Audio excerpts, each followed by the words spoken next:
Olá! Em ano de eleição, a Ordem do Dia traz o tema Transparência Partidária. A Ordem dos Advogados do Brasil, Seção São Paulo, propõe anteprojeto de lei para coibir abusos e exigir prestação das contas das legendas. Votar medidas em benefício próprio, prática comum nos 3 poderes. Uma entrevista com André Lemos Jorge, ex-integrante do Tribunal Regional Eleitoral em São Paulo. Câmera Aberta é o nome da exposição em São Paulo sobre fusão de imagens. Tudo isso e muito mais a partir de agora no Ordem do Dia, programa que une a TV Cultura e a OAB São Paulo.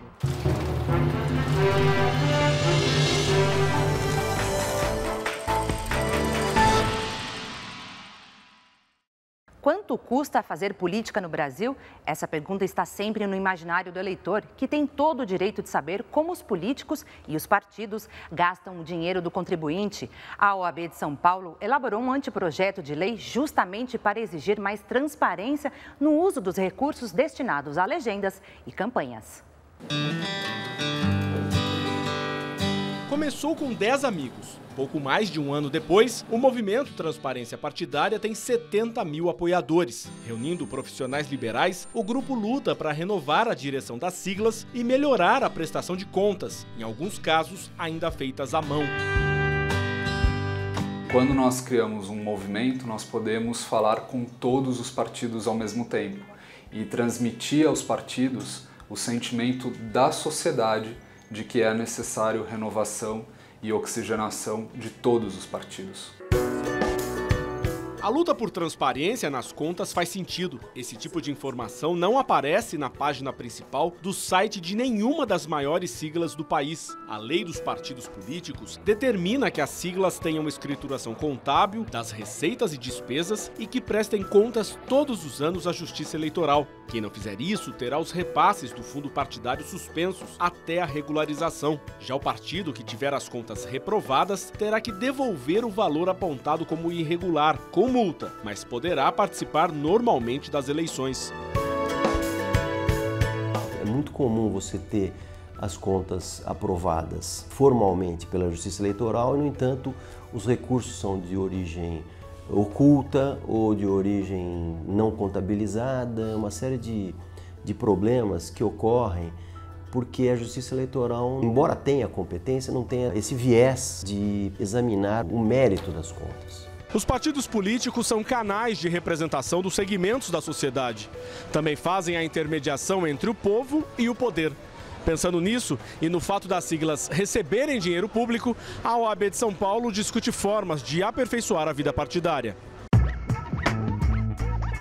Comissões temáticas da OAB elaboraram um anteprojeto de lei para ampliar a transparência da gestão das siglas. A proposta disciplina o uso dos recursos e será apresentada ao Conselho Federal da Ordem e aos candidatos paulistas, à Câmara Federal e ao Senado. Este ano, os partidos vão dividir 1 bilhão e 700 milhões de reais do Fundo Especial de Financiamento de Campanha Eleitoral, além de outros 888 milhões do Fundo Partidário.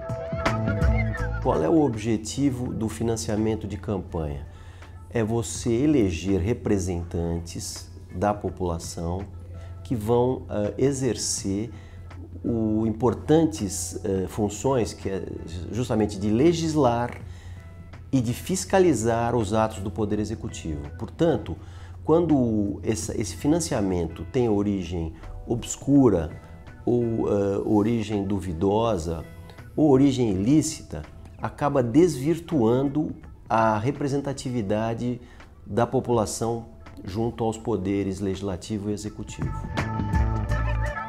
Com 13 artigos, o anteprojeto de lei determina a aplicação aos partidos de regras das leis de transparência, de acesso à informação e de responsabilidade fiscal. O texto prevê a responsabilização civil e criminal dos dirigentes pela gestão econômico-financeira da sigla, pelo recebimento de doações ilegais e por atos ilícitos e de corrupção contra a administração pública. Também determina que os partidos tenham área de conformidade e um programa de integridade aprovado pela Justiça Eleitoral. Um dos principais mecanismos aplicados às empresas pela Lei Anticorrupção, o programa deve incluir um código de conduta, políticas de admissão, manutenção e exclusão de filiados, monitoramento das doações e presentes para dirigentes e funcionários, além de uma política de remuneração dos dirigentes. Nós seguimos exatamente os princípios da lei anticorrupção, que determina a criação de mecanismos de integridade na gestão das empresas e também nas empresas públicas, para que sejam aplicadas pelos partidos políticos, ou seja, eles serão obrigados a criar programas de integridade, que é o chamado compliance, programas de ouvidoria interna para pessoas que vão ouvir as queixas, representações e denúncias formuladas pela sociedade. O texto exige ainda que os recursos públicos destinados às campanhas sejam distribuídos de modo igual entre os candidatos e libera a penhora de recursos destinados aos partidos, o que hoje é vedado pelo Código de Processo Civil. A Constituição prevê a autonomia dos partidos, mas isso não significa a arbitrariedade na distribuição dos seus recursos. Porque o que ocorre na prática é que os dirigentes partidários, no mais das vezes, que se perpetuam nos cargos de dirigentes, eles acabam manipulando os recursos do partido a seu bel prazer, de acordo com seus interesses próprios. E aí acaba acarretando essa desigualdade entre os candidatos, o que aí sim fere um princípio constitucional, que é o da isonomia e igualdade de tratamento. Veja a seguir votações relâmpago em causa própria e o ranking de estados e municípios mais transparentes no trato com dinheiro público. A gente volta já.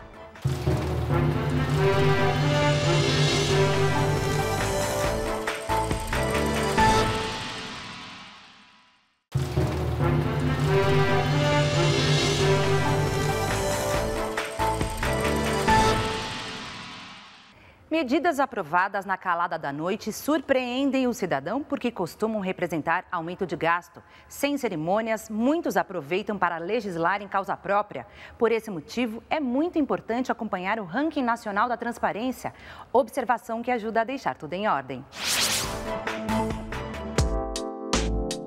O colorido no mapa do Brasil traz uma boa notícia. O nível de transparência de estados e municípios aumentou 33% em 6 meses. É o que aponta o Ranking Nacional da Transparência, uma iniciativa do Ministério Público Federal. O estudo avaliou portais de 5.567 municípios, 26 estados e do Distrito Federal, com base na Lei de Acesso à Informação. O índice subiu de 3,92 em 2015 para 5,21 em 2016. Entre os estados, os mais bem avaliados foram Ceará, Espírito Santo e Rondônia. No ranking das capitais, a região sul, Curitiba, Florianópolis e Porto Alegre, divide a primeira posição com Recife. Considerando as administrações municipais, o destaque é para as cidades catarinenses. Os municípios paulistas aparecem na 9ª colocação. A administração pública tem que funcionar como se fosse uma casa de cristal, que todo mundo pudesse ver o que se passa lá dentro. Claro que há determinadas decisões governamentais que têm tempo e hora para serem divulgadas, por uma série de razões. Mas é inconcebível um regime democrático mais amadurecido com determinados setores informados pela opacidade no que diz respeito à utilização de recursos públicos. O Ministério Público Federal lembra que a obrigação dos governos disponibilizarem informações para qualquer cidadão sobre quanto arrecadam e gastam existe desde a Constituição de 1988, mas foi preciso editar uma série de normas para garantir que o princípio da publicidade fosse cumprido. São leis como a da responsabilidade fiscal, do ano 2000, que determinou o acesso público a planos fiscais, orçamentos e prestações de contas, e a Lei de Acesso à Informação, de 2011, que tratou dos pedidos de informações. Aquilo que está na Constituição e de forma especialmente principiológica precisa de uma legislação complementar para que se possa dar concreção, mesmo porque a maioria esmagadora das pessoas não tem condições de enxergar as projeções concretas de valores e princípios constitucionalizados. A nossa cultura tem muito disso, não é?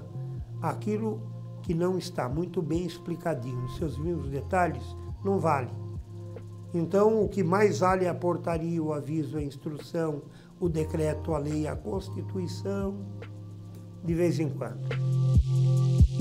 Na primeira análise, ainda em 2015, os promotores encaminharam mais de 3.000 recomendações a governos que descumpriam as normas. Quem não tomou medidas foi alvo de processo. 2.109 ações civis públicas foram propostas em todo o país para garantir o cumprimento da legislação. A falta de transparência é apenas um dos problemas em relação aos gastos públicos.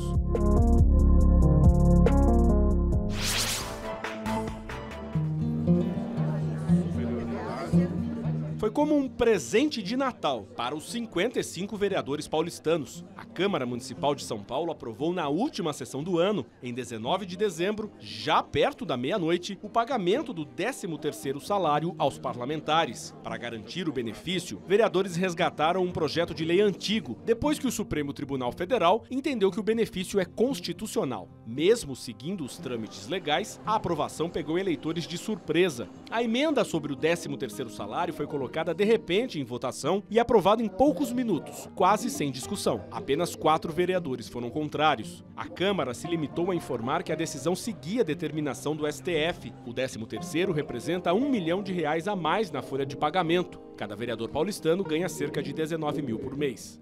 Não há quem não seja favorável à ética na administração e à ética na política.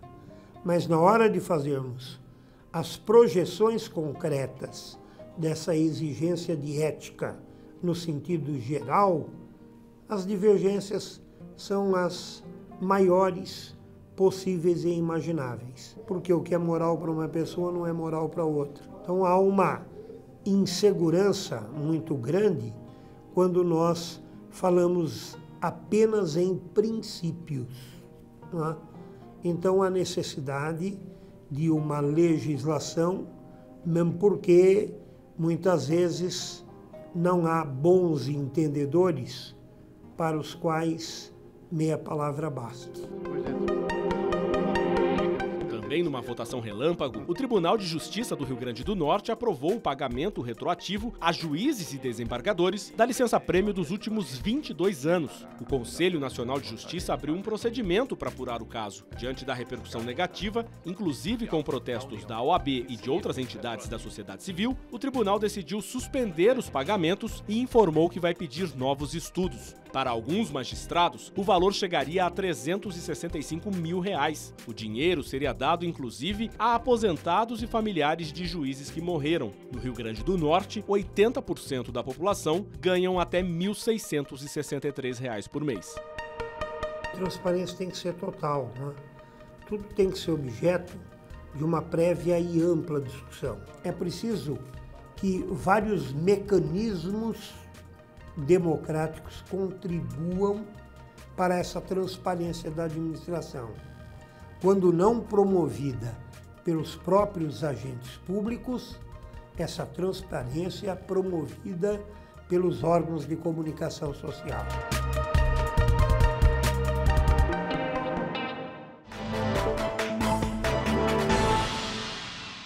Meu nome é Gustavo e eu gostaria de saber onde eu posso saber os gastos dos cartões dos governos. Os cartões corporativos do governo, o governo federal, inicialmente, com esse projeto, visou, então, facilitar os suprimentos, né, contas de pequenos vultos, que já foram licitadas, já estão aprovadas no orçamento, então seria um meio de pagamento utilizando o cartão de crédito corporativo. Esses cartões têm os extratos, têm os usuários, têm as gestões, que esses cartões são totalmente controlados de acordo com a lei, e aí você encontra isso lá no portal da transparência, a transparência.gov.br, você tem por unidade e por área da administração e, inclusive, por usuários dos cartões de crédito corporativo do governo. E na entrevista da semana, o convidado é o advogado André Lemos Jorge, ex-juiz do Tribunal Regional Eleitoral em São Paulo. Doutor, os recentes escândalos de corrupção mostram que partidos e candidatos justificam que as contas foram aprovadas pela Justiça Eleitoral. Significa dizer que o sistema de justiça, que inclui a própria legislação, o Ministério Público Eleitoral, é leniente? O corpo técnico da Justiça Eleitoral é extremamente competente. Mas eu costumo dizer agora e antes também, quando participava como membro efetivo do Tribunal Regional Eleitoral de São Paulo, que os partidos, os candidatos, quando querem também fazer coisa errada, como o ser humano, né, que quando deseja que algo não seja visto, e nesse caso não seja visto pela Justiça Eleitoral, faz de maneira bastante criativa, né? A Justiça Eleitoral ela também tem seus prazos de resposta muito mais rápidos que as demais justiças. Esse é um qualificativo para o bem e talvez para o mal da Justiça Eleitoral. Então, as contas, quando são aprovadas, significa que passaram por um setor muito sério, o setor de contas interno dos tribunais eleitorais, o TSE e os regionais. E esse setor de contas que tem funcionários altamente especializados, eles talvez não conseguiram identificar algumas irregularidades. Mas há também muitas contas que são rejeitadas. Diante do que temos assistido no país nos últimos anos, seria exagero dizer que reside no financiamento dos partidos a raiz da corrupção? É algo que eu digo sempre, talvez não no financiamento, mas nas eleições, onde tudo inicia, na doação. Concordo quando se diz que os custos das campanhas cresceram muito, a legislação aí, um elogio à legislação de 2015, né, a 13165, que limitou os custos de uma determinada das campanhas, e vejo na doação eleitoral o início da corrupção. É um ciclo, né, que se inicia por ali. Eu dou para obter vantagem, tento ajudar essa pessoa a se eleger, esse sujeito no mandato vai ter de devolver o meu dinheiro com lucro e ainda, como ele é corrupto, tirar um dinheiro para ele. Então sim, se inicia pela eleição. E o anteprojeto elaborado pela OAB tem potencial para combater essa questão? Achei um projeto atual, achei um projeto que atende não só esse anseio da população, mas ele atualiza, ele traz a justiça eleitoral para um quadrante do tempo em que as empresas já estão respeitando com a lei anticorrupção, não sei se respeitando, mas pelo menos se adaptando com as regras de compliance, com as regras de transparência e também os órgãos públicos por conta da chamada lei da transparência. O projeto é muito valoroso nesse sentido, de induzir, de forçar e de impor uma penalidade aos partidos políticos porque recebem dinheiro público. Se eu recebo dinheiro público no meu partido, eu tenho que disponibilizar isso para qualquer cidadão. O senhor vê algum risco de questionamento constitucional em razão da autonomia partidária? Eu acho que essa será uma discussão inacabada, né? Você não pode, seja justiça eleitoral, seja através do pedido de um membro do Ministério Público, seja através de impugnações de outros partidos, se imiscuir na vida interna partidária. Eu vejo nesse projeto, não vejo interferências na sua autonomia e acho que a transparência ela significa disponibilizar para a população. Ou seja, você é filiado, a maioria dos filiados não tem acesso a essas contas. Você terá acesso sendo filiado, o outro que é de partido de oposição terá acesso, um cidadão, o jornalista terá acesso. Então, quando se trata de transparência, eu não vejo interferência na autonomia partidária. Se o projeto caminhar por aí, acho que não haverá meios de declará-lo inconstitucional. Meu nome é Laís e eu queria saber por que os juízes têm auxílio moradia mesmo tendo casa na cidade. No setor privado, nós temos a Constituição Federal, que tem os direitos básicos trabalhistas e a CLT. Os executivos, né, de grandes empresas negociam, né, benefícios. Com relação ao erário público, no caso, os juízes são concursados, o Estado não tem essa discricionariedade. Eu não posso negociar benefícios para executivos que trabalham no poder público, a menos que sejam comissionados, e são temporários neste evento, de um pacote pré-determinado no comissionamento. A nossa lei orgânica nacional da magistratura, ela diz que, no caso, o auxílio moradia é um direito a todos os juízes e ele só não é pago se o Poder Judiciário tiver uma moradia na localidade disponível para aqueles juízes. Para deixar mais clara a formação do preço de um produto, foi criada a lei do imposto da nota. Fique por dentro.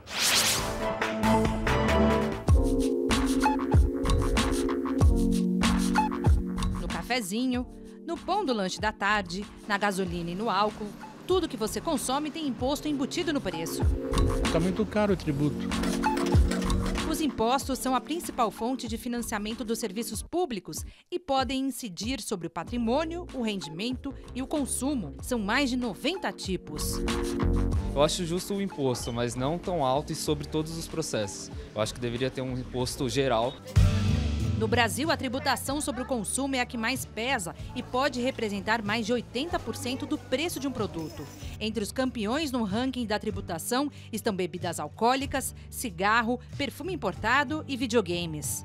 Desde 2012, além do imposto da nota, que é federal, obriga as empresas a detalharem nas notas fiscais fornecidas aos consumidores a quantidade de imposto paga em cada produto.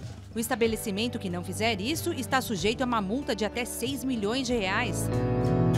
As notas devem trazer informações sobre 7 impostos: IOF, IPI, PIS/PASEP, COFINS, CID, ICMS e ISS. É difícil de acreditar, mas 32% do valor de um carro como este são impostos, quase 22 mil reais. Entre PIS, COFINS, IPI, ICMS, então dá uma boa redução, né, se não houvesse.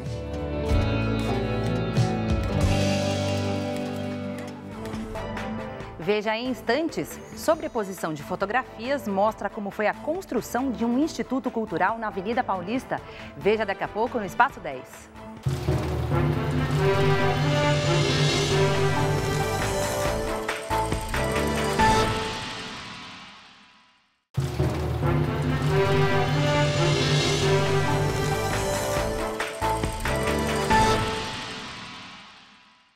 O Ordem do Dia está de volta com o tema da transparência no mundo político. Quem dá opinião agora é o presidente da OAB São Paulo, Marcos da Costa. O desenvolvimento de políticas de transparência e integridade aplicadas aos partidos políticos contribui para coibir atos espúrios e incentivar melhores práticas na busca do fortalecimento da nossa democracia. Trata-se de princípios já aplicados a empresas públicas e privadas, por meio de legislações como a Lei Anticorrupção, a Lei de Acesso à Informação e a Lei de Responsabilidade Fiscal. Seu objetivo na nação é melhorar o ambiente político. A transparência é fundamental em todos os elos. Entre as companhias públicas e privadas, as regras recentes buscam estabelecer uma linha divisória entre esses dois mundos. A falta delas abre uma avenida de oportunidades para corruptos e corruptores alimentarem um sistema de vida própria, que não encontra barreiras para progredir, dissimulando o uso indevido de recursos públicos. O novo projeto, desenvolvido pela Comissão da OAB de São Paulo, promove mais uma iniciativa da entidade que pretende somar esforços às leis em vigor, todas elas em busca do aprimoramento dos processos democráticos. A depuração do ambiente político nacional serve também como chamariz para centenas de novas lideranças interessados em participar do processo político e do universo público, mas que se constrangiam diante do ambiente de corrupção que proliferou no nosso país. A transparência também está na obra de arte. O Instituto Moreira Salles traz uma exposição que mostra a mesma imagem sendo capturada durante anos. Vamos entender essa técnica no Espaço 10.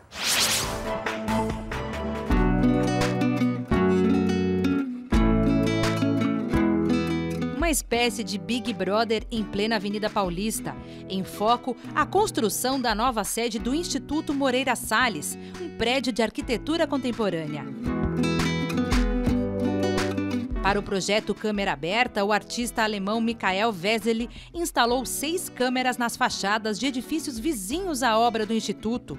Durante 2 anos, elas capturaram continuamente imagens da construção do novo centro cultural.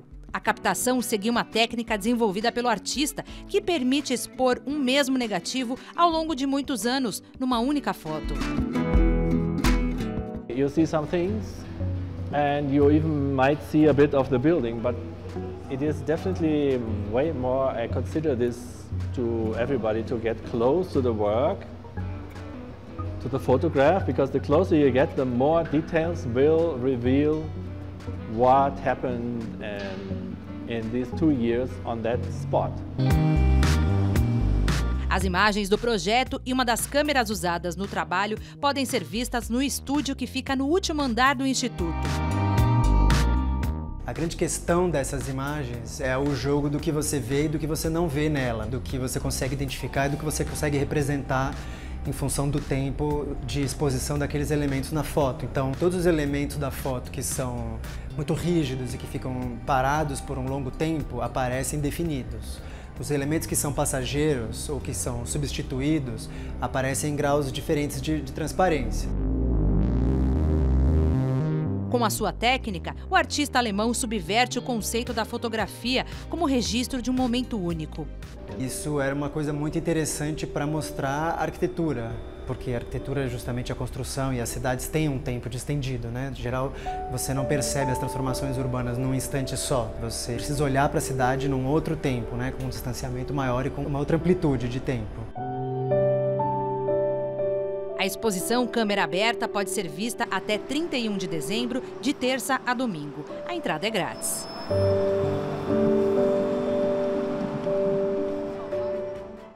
Esta edição do Ordem do Dia está terminando. Voltaremos na semana que vem, sempre com um tema diferente. Ordem do Dia, programa da parceria entre a TV Cultura e a Ordem dos Advogados do Brasil, Seção São Paulo. Tchau, uma ótima semana.